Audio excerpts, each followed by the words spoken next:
বন্ধুরা, শুভ সন্ধ্যা সবাইকে। কেমন আছো তোমরা? আশা করি তোমরা ভালো আছো। নিয়ে এলাম তোমাদের জন্য একটি নতুন রেসিপি।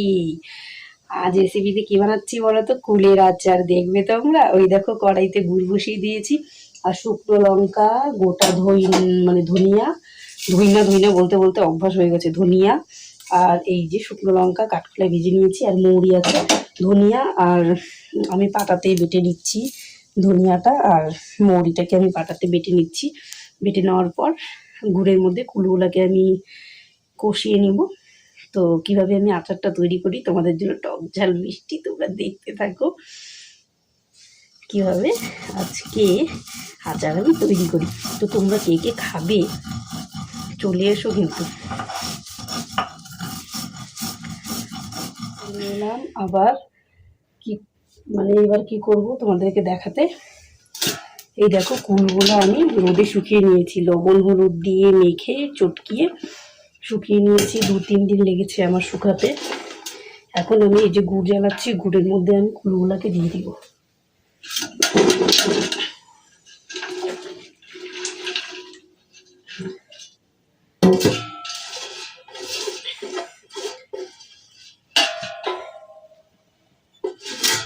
খেতে তো ভালোই লাগে গো, বানাতে যে কত কষ্ট হয়। এই দেখো মেরা আচার তৈরি হতা হে।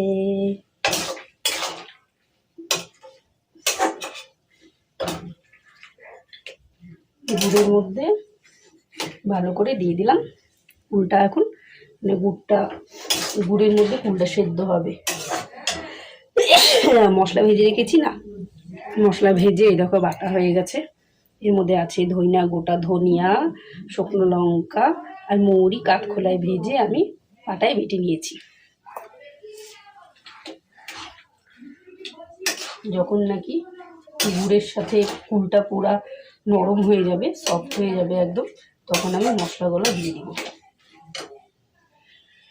সেই টেস্ট হবে কিন্তু। কে কে খাবে তাড়াতাড়ি তাড়াতাড়ি। কুলের আচার কিন্তু মোটামুটি রেডি বন্ধুরা। এখন আমি গুড় দেখো শুকিয়ে গেছে কুলের সাথে। এখন আমি দিয়ে দিলাম ভেজে রাখা গুঁড়ো মশলাগুলো দিয়ে নেড়ে চেড়ে নিলেই কিন্তু আমার আচার কমপ্লিট। তোমরাও এইভাবে বাড়িতে আচার বানিয়ে, কুলের আচার বানিয়ে খাও, খেয়ে বলো আমাকে কেমন লাগলো। যদি ভিডিওটি ভালো লাগে লাইক শেয়ার কমেন্ট, আর যারা এখন নতুন আছো আমার চ্যানেলটিকে সাবস্ক্রাইব করে দিও। আশা করি তোমাদের রেসিপিটা ভালো লাগবে, করে বাড়িতে খাও। এমনি তো আর টক কুল আমরা যতই বলি অত আমরা লবণ দিয়ে খেতে পারি না। এইভাবে আচার করে খাও, ডালের সাথে ভাতের পাতে খুবই ভালো লাগবে। তো দেখা হচ্ছে নেক্সট কোনো অন্য ভিডিওতে। Tata, bye bye, good night.